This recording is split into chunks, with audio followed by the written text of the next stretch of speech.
पौथेर पांचाली भाग 16। पिछले भाग में आपने सुना अपू नौटंकी देखने जाता है। थोड़ी देर बाद उसे पता चलता है हरिहर भी उसी के पीछे आकर बैठा हुआ है। अपू नौटंकी से मंत्रमुग्ध था। देर रात गए हरिहर तो वापस चला गया, लेकिन अपू वहीं रुका रहा। उसकी दोस्ती नौटंकी में काम करने वाले एक हमउम्र लड़के अनाथ अजय से हो जाती है। रात के अंतिम प्रहर में नौटंकी खत्म हुई तो अपू वापस घर के लिए निकला। आने से पहले उसने अजय को अपने घर खाने के लिए बुलाया। नाटक की राजकुमारी इंदुलेखा उसे अपनी दुर्गा दीदी में दिखाई दे रही थी। अगले कुछ दिन अजय उनके घर खाने के लिए आता रहा। उसे परिवार प्रेम का सुख मिल रहा था और सर्वजया को उस पर ममता आ रही थी। अपू ने अजय के सामने गाने गाकर खूब तारीफ लूटी और उससे 3-4 गाने भी सीख डाले। उसका सपना बन गया कि बड़े होकर नौटंकी में काम करना है। 5 दिन बाद जब अजय नौटंकी के साथ गांव से जाने लगा तो वह अपने कष्ट संचित धन से 5 रुपए दुर्गा की शादी के लिए देने लगा। सरजया ने उसे मना किया और वह बहुत समझाने पर माना। हरिहर इस बार गया तो 2-3 महीने तक पैसे नहीं भेज सका। दुर्गा बीमार रहने लगी। सर्वजया किसी तरह घर संभाले हुए थी। दुर्गा का बुखार अक्सर रहने लगा। एक शाम अपू से बात करते समय पुरानी कहानियां दोनों एक दूसरे को सुना रहे थे। उसे वो बूढ़ा बाइस्कोप वाला याद आया। पिता के घर पर ना होने से अपू की कोई पढ़ाई लिखाई नहीं हो रही थी। कभी सर्वजया उसे पिता का डर दिखाती तो सुलेख लिखने बैठ जाता। उसने एक नाटक अपनी कॉपी में लिखकर पूरी कॉपी भर दी थी। हरिहर की लाई हुई पुस्तकों में से एक ईश्वर चंद्र विद्यासागर को पढ़ पढ़ कर वह उनकी तरह बनना चाहता था। उसे बीज गणित, सुलेख, पहाड़ा और शुभंकरी पसंद नहीं था, पर भूगोल बहुत पसंद था। वह जो पढ़ना चाहता है वह वहां था ही नहीं। अब आगे कथा, कहानी, काव्य में आपका स्वागत है। मेरा नाम है मनीषा। कई दिनों से खूब पानी पड़ रहा था। अन्नदा राय की चौपाल में संध्या समय अड्डा जमता था। नील की कोठी की कहानी से शुरू करके जगन्नाथपुरी के किस मंदिर के कंगूरे पर 5 मन वजन का चुंबक लगा है, जिसके खिंचाव के कारण पास के समुद्र में चलने वाले जहाज अक्सर पथभ्रष्ट होकर किनारे की चट्टान से टकराकर चूर चूर हो जाते थे, इत्यादि विचित्र कहानियां अलिफ लैला की कहानियों से मानो होड़ लगाकर कही जाती थीं।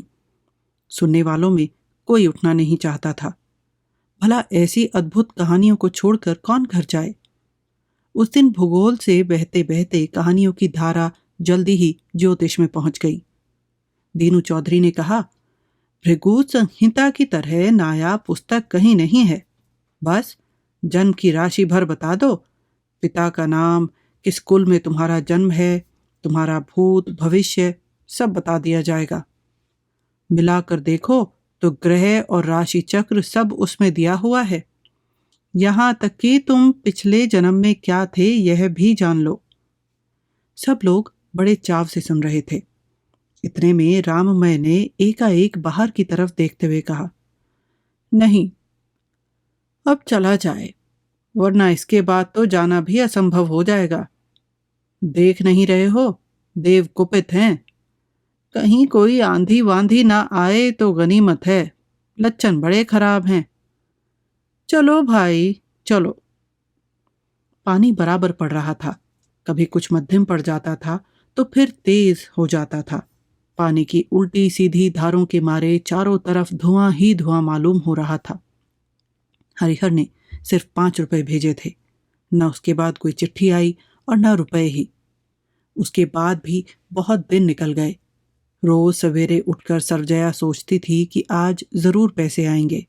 लड़के से कहती थी, तू मारा मारा फिरता रहता है, इसीलिए देख नहीं पाता। तू लेटर बॉक्स के पास बैठे रहना। जब डाकिया चिट्ठी निकालने आएगा तो उससे पूछना। अपू बोला, वाह, मैं कोई बेखबर थोड़ी रहता हूं। कल भी तो पूंटी के घर पर चिट्ठी आई और हम लोगों का अखबार आया। जरा पूंटी से पूछ लेना जो डाकिया नहीं आया तो कल अखबार कैसे आया? मैं डाकिया की टोह में नहीं रहता, तो फिर मुझे यह सब पता कैसे लगता है? वर्षा जोरों से शुरू हो गई थी। अपू माँ की बात मानकर अन्नदा राय की चौपाल में डाकिये की बाट देखता रहता है। साधु कर्मकार के मकान के छप्पर से कबूतरों के झुंड भीगते भीगते पर फड़फड़ाते हुए राय बड़ी के पछाव वाले कमरे के कार्निस पर बैठते हैं। अपू उन्हें घूर घूर कर देखता है। उसे बादलों की गड़गड़ाहट में बहुत डर लगता है। बिजली चमकने पर वह मन ही मन सोचता है कि अब बिजली चमक रही है, अभी बादल गरजेगा। यह सोचकर वह आंख बंद करके कान में उंगली डाल लेता है। वह झट लौट कर देखता है कि माँ और दीदी ने घंटों भीग कर अरुई के ढेर से पत्ते सहन में इकट्ठे किए हैं। अपू ने कहा, माँ कहाँ से लाई हो? बहुत हैं। दुर्गा ने हंसकर कहा, तू तो खुद मौज उड़ाता है। यहाँ हम लोग तो जामुन के नीचे वाले पोखर में घुटने घुटने भर पानी में, और तू मटर गश्ती में। सवेरे पनघट पर नाइयों की बहू से भेंट हो गई। सरजया ने कपड़े के अंदर से फूल की एक तश्तरी निकालते हुए कहा, यह देखो, वह चीज है, बहुत अच्छी है, बिल्कुल असली कांसा है। यह हमारी शादी की चीज है, आजकल यह चीज मिलती नहीं। बहुत मोल भाव के बाद नाइयों की बहू ने आंचल से खोलकर एक अठन्नी दे दी और फिर तश्तरी को आंचल में छिपा लिया। सरजया ने बार बार कहा, बहू किसी से कहना नहीं। 2-1 दिन में तेज वर्षा शुरू हुई। पुरबैया हाहाकार करती हुई चलने लगी। जहां भी छोटे बड़े गड्ढे थे वे लबालब भर गए। कच्ची सड़क पर घुटने तक पानी था। बांस की झाड़ी में दिन रात आंधी की साएं साएं बनी रहती थी। जहां तहां बांस मिट्टी में लौट रहे थे। आसमान में बादलों के बीच कोई दरार नहीं थी। बीच बीच में कुछ समय के लिए अंधेरा गहरा हो जाता था। काले काले बादल मनमाने ढंग से उड़ते हुए पूरब से पश्चिम जा रहे थे, जैसे दूर आकाश में देवताओं और असुरों में महासंग्राम छिड़ा हुआ हो और किसी कुशल सेनापति के परिचालन में दैत्यों की विराट सेना अक्षौहिणी के बाद अक्षौहिणी जल थल और अंतरिक्ष पर छाकर अदृश्य रथी और महारथियों के नेतृत्व में आंधी की तेजी से आगे बढ़ रही हो। उधर देवताओं की सेना जलते हुए वज्र छोड़कर पलक मारते ही इस विशाल काली सेना को छिन्न भिन्न किए दे रही थी। पर यह ठहरा रक्तबीज का वंश, वह तिस पर भी नष्ट नहीं होती थी और बादलों की कराल काली छाया पृथ्वी और अंतरिक्ष को अंधकारमय बना रही थी। भयंकर तूफान जारी था। रात दिन साएं साएं और गड़गड़ाहट। नदी का पानी बढ़ गया था। कितने ही घर द्वार जगह जगह बैठ रहे थे। नाले तो पानी के मारे आपस में मिलकर एकाकार हो रहे थे। गाय बछड़े पेड़ों के नीचे बांस के जंगल में मकानों के सहन में खड़े खड़े बुरी तरह भीग रहे थे। चिड़ियों का चहचहाना कहीं सुनाई नहीं पड़ता था। इसी प्रकार मुसीबत में 4-5 दिन कट गए। आंधी पानी की पट पट साएं साएं सन सन और मूसलाधार वर्षा। अपू सहन में आकर जल्दी जल्दी भीगा हुआ सिर पोंछते पोंछते बोला, दीदी हमारे बांसों की झाड़ी में पानी भर गया है, देखने चलोगी? दुर्गा कंथड़ी ओढ़े पड़ी थी, बिना उठे ही बोली, कितना पानी है रे? अपू बोला, तेरा बुखार उतर जाए तो कल देख लेना। इमली के नीचे वाली पगडंडी पर घुटना भर पानी है। बाद में उसने पूछा, माँ कहाँ है? घर में एक दाना भी नहीं था, बस थोड़े से बासी भुने चावल भर थे। अपू इस पर रो पड़ा, बोला, इससे काम नहीं चलने का, क्या मुझे भूख नहीं लगती? मैं थोड़ा भात खाऊंगा। माँ ने कहा, मेरा राजा बेटा ऐसा नहीं करते। मैं भुने चावल में तेल नमक डाल दूंगी।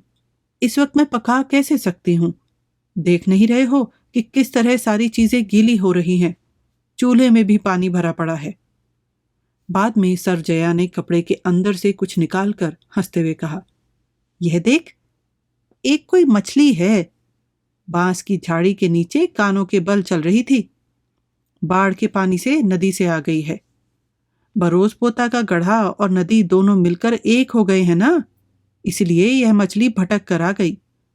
दुर्गा अवाक होकर कंथड़ी फेंक कर उठ बैठी, बोली, माँ देखूं जरा मछली।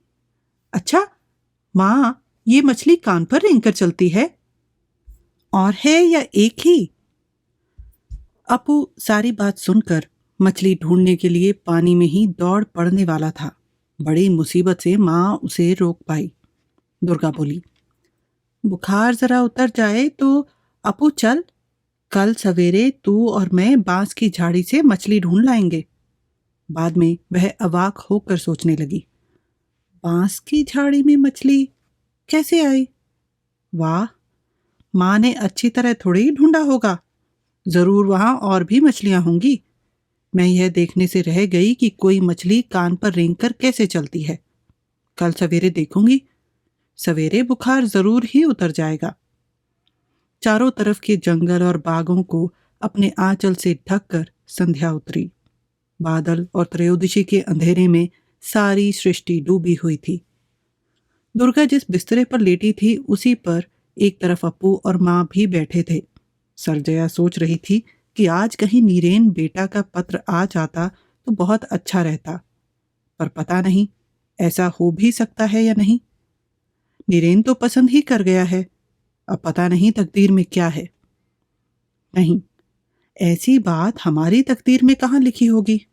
जो तकदीर ऐसी ही होती तो चिंता काहे की थी। उधर भाई और बहन में बड़े जोर की बहस छिड़ गई थी। अपू हटकर माँ के पास बैठा। ठंडी हवा के कारण उसे बहुत जाड़ा लग रहा था। हंसकर बोला, माँ वह तुकबंदी तो सुनाओ, शामल का बाटना बाटे माटिते लुटाए केश।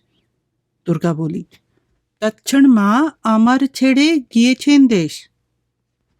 अपू बोला, अच्छा माँ, ये तुकबंदी ऐसी ही है, तत्क्षण माँ अमर छेड़े गिए न देश। कहकर वह दीदी के अज्ञान पर मुस्कुराने लगा। सरजया ने जो अपने लड़के को इस तरह सरल उल्लास की हंसी हंसते देखा तो उसके हृदय में एक टीस सी उठी। मन ही मन सोचने लगी, मेरे न तो 7 लड़के हैं न 5, बस ले देकर कुल यही एक लड़का है, पर उसकी एक भी साध मैं पूरी नहीं कर पाती। मेरी तकदीर इतनी खराब है, न घी उसे दे पाती हूँ, न लूची न संदेश। थोड़ा सा भात मिलता है, सो भी बिना किसी व्यंजन के। फिर सोचने लगी, यह टूटी मड़ैया एक चीज है तो दूसरी नदारद। अपू एक बार बड़ा हो जाए तो सारे दुख दूर हो जाएंगे। बस ईश्वर से यही प्रार्थना है कि वे इसका मंगल करें। इसके बाद वह बैठे बैठे किस्से कहानी कहने लगी। जब वह पहले पहल निशिचंदीपुर में गृहस्थी जमाने आई थी, उस साल इसी तरह लगातार वर्षा के कारण नदी का पानी इतना बढ़ गया था कि पनघट के रास्ते में जो मुखर्जी बाग है उसमें बड़ी बड़ी नावें चलती थी। अपू बोला, माँ कितनी बड़ी नाव थी? बहुत बड़ी। पछां से आने वाले चूने की नाव देखी है ना, उस तरह, या सज्जी मिट्टी की नावें जो बीच बीच में आती हैं उनकी तरह थी। दुर्गा ने एकाएक पूछा, माँ तुम 4 गुच्छों की वेणी बनाना जानती हो? बहुत रात बीतने पर सरजया की नींद टूटी।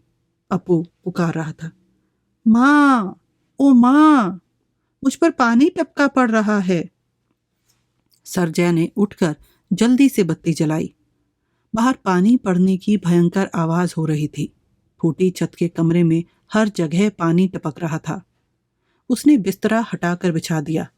दुर्गा बुखार के मारे बेसुध पड़ी थी। माँ ने उसे टटोल कर देखा तो उसकी कंथड़ी पूरी तरह भीग गई थी। वह पुकार कर बोली, दुर्गा, ओ दुर्गा, सुन रही है? जरा उठो तो बिस्तरा हटा दूं।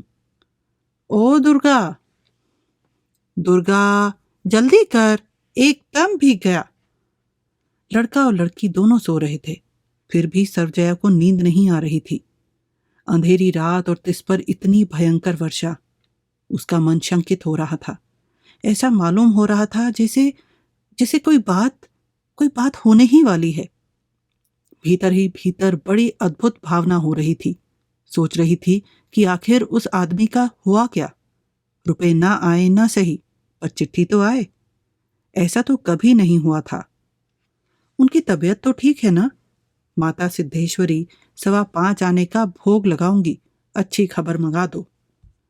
अगले दिन सवेरे पानी कुछ थम गया। सरजया ने घर से निकलकर देखा कि बांस की झाड़ी के अंदर का गड्ढा पानी से भर गया है। पनघट के रास्ते निवारण की माँ भीगते भीगते कहीं जा रही थी। सरजया ने उसे पुकार कर कहा, निवारण की माँ, सुनो। फिर कुछ लजा कर बोली, तूने एक बार कहा था कि अपने लड़के के लिए वृंदावनी चादर लूंगी, सो लेगी? निवारण की माँ बोली, तुम्हारे पास है? जरा पानी रुकने दो, अभी मैं अपने लड़के को साथ में ले आऊंगी। मालकिन, चादर नई है या पुरानी? सरजया बोली, तू अभी आकर देख न जा। रखे रखे पुरानी हो गई है, पर किसी ने कभी ओढ़ी नहीं, धुली रखी है। कहकर कुछ रुकते हुए बोली, आजकल तू कहीं धान नहीं कूट रही है? निवारण की माँ बोली, ऐसे आंधी पानी में मालकिन धान सूखता कब है? खाने के लिए थोड़े से चावल रख लिए हैं। सरजया बोली, एक काम जरा कर दे, मुझे आधा काठा चावल दे जा। फिर जरा पास आकर मिन्नत के स्वर में बोली, पानी के मारे बाजार से चावल मंगा नहीं पा रही हूँ, रुपया लेकर घूम रही हूँ कि कोई राजी हो जाए, बड़ी मुश्किल में हूँ। निवारण की माँ राजी हो गई, बोली, मैं ले आऊंगी, पर मालकिन आप उस घटिया धान का भात खा सकेंगी? बहुत ही मोटा है। अब दुर्गा से नीम की छाल का काढ़ा पिया नहीं जाता, उसकी बीमारी ज्यों की त्यों है। ना दवा दारू है, ना डॉक्टर है, ना वैद्य है, बस घरेलू काढ़ा है। बोली, माँ, एक पैसे का नमकीन बिस्कुट मंगा दोगी? बहुत अच्छा लगेगा। साबूदाना तो नहीं जुटता, तो बिस्कुट। शाम से फिर तेज पानी पड़ने लगा। पानी के साथ साथ आंधी भी चलने लगी। वर्षा के कारण चारों तरफ सन्नाटा था। सर्वत्र पानी भरा हुआ था और तेज पुरवैया चल रही थी। बादल कहाँ समाप्त हुए और अंधेरा कहाँ शुरू हुआ, यह भादों की इस संध्या में पता नहीं लग रहा था। फिर उसी तरह धुनी हुई काली रुई के ढेरों की तरह बादल उड़ते हुए चलते थे। वर्षा के पट पट शब्द से कान बहरे हुए जाते थे। दरवाजा, जंगला या जहां भी सांस है, ठंडी हवा के साथ साथ पानी घुस पड़ता था। टूटा हुआ दरवाजा, यद्यपि उसमें जहां तहां फटा टाट और चिथड़े ठूंसे गए थे, कब तक आंधी पानी के भयंकर आक्रमण के सामने खड़ा रहता। जब रात अधिक हो गई और सब लोग सो गए तो वर्षा और तेज हो गई। सरजया को नींद नहीं आ रही थी। वह बिस्तरे पर उठ बैठी। बाहर लगातार पानी पड़ने की आवाज आ रही थी। रुष्ट दैत्य की तरह गरजती हुई आंधी ने मकान को घेर रखा था। यह पुराना मकान रह रह कर जैसे थर थर कांप उठता था। सरजया डर के मारे बहुत परेशान हो रही थी। गांव के किनारे बांस की झाड़ी में छोटे छोटे बच्चों को लेकर वह असहाय पड़ी थी।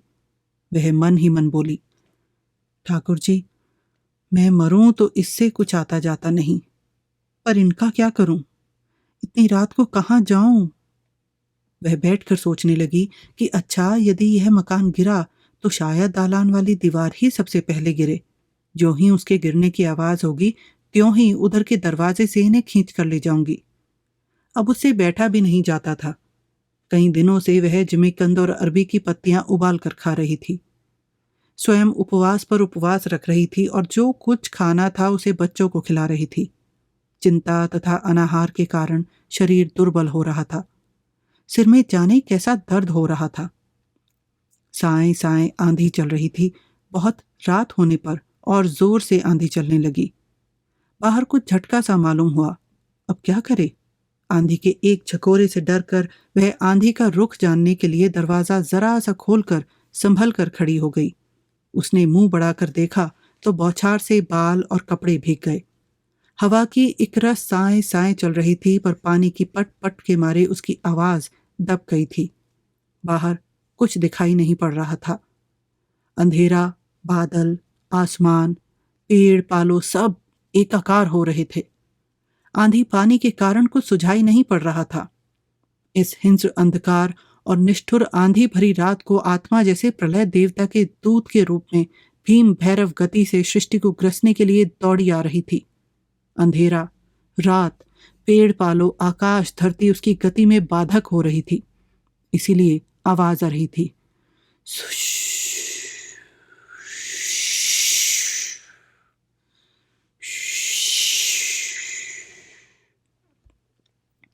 ऐसा प्रतीत हो रहा था कि यह दूत पीछे हटकर छलांग भरने के लिए शक्ति बटोर रहा था।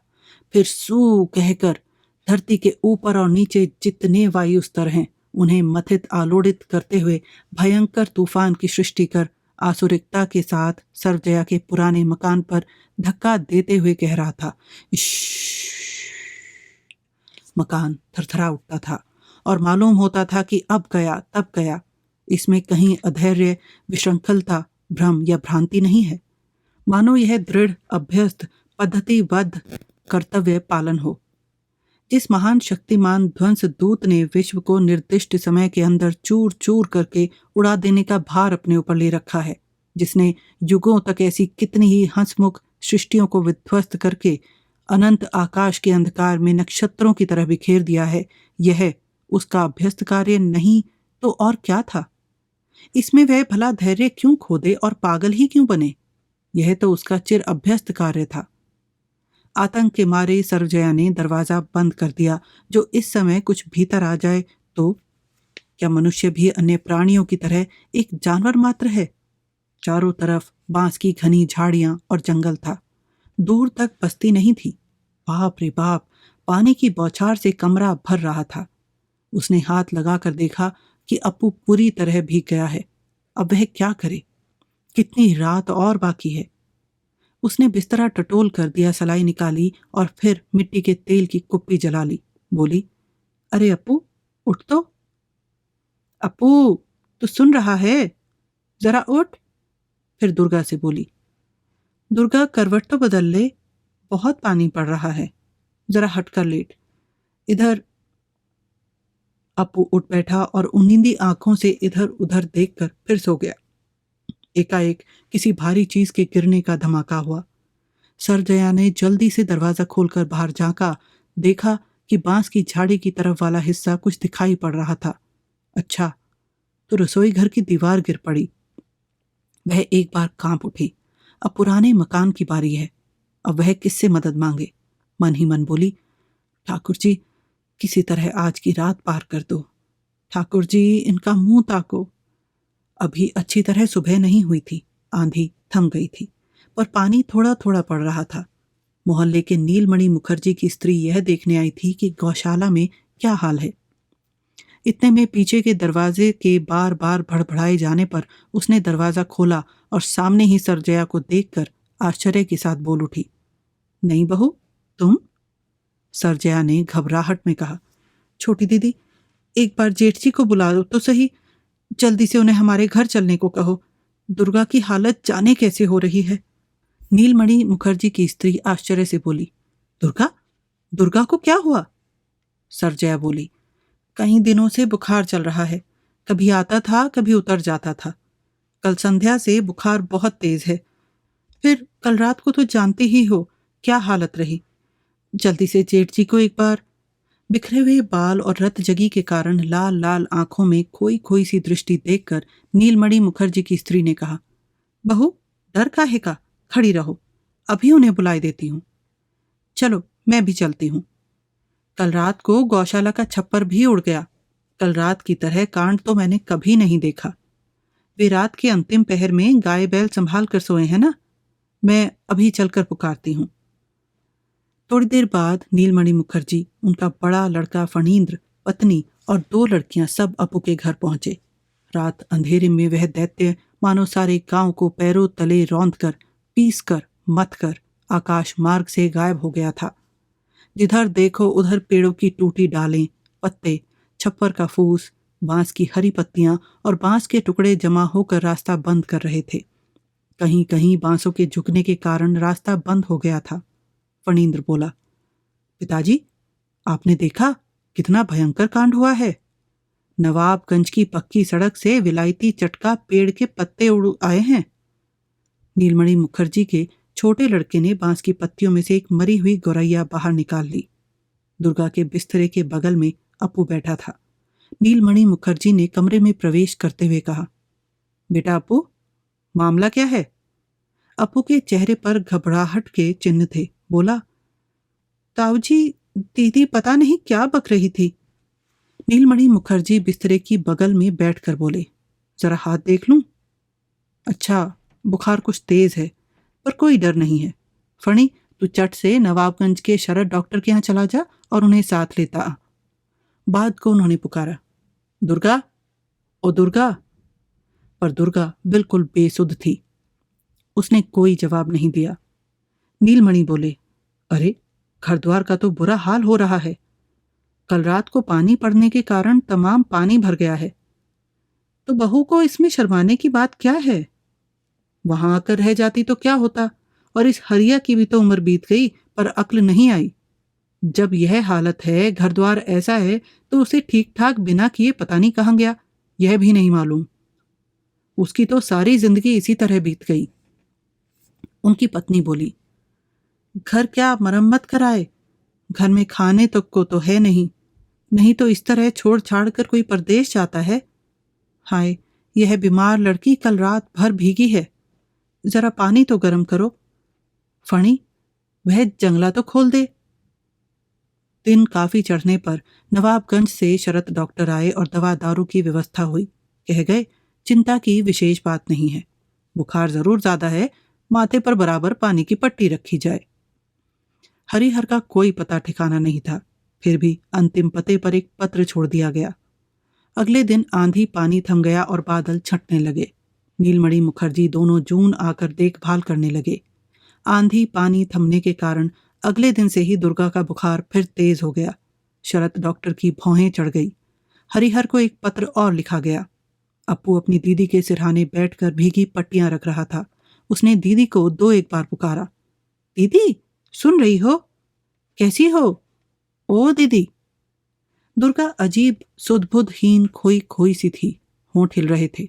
वह मन ही मन कुछ कह रही थी, जैसे कोई नशे में हो। अप्पू मुंह के पास 2-1 बार कान ले गया, पर उसकी समझ में कुछ नहीं आया। शाम के समय बुखार उतरने लगा।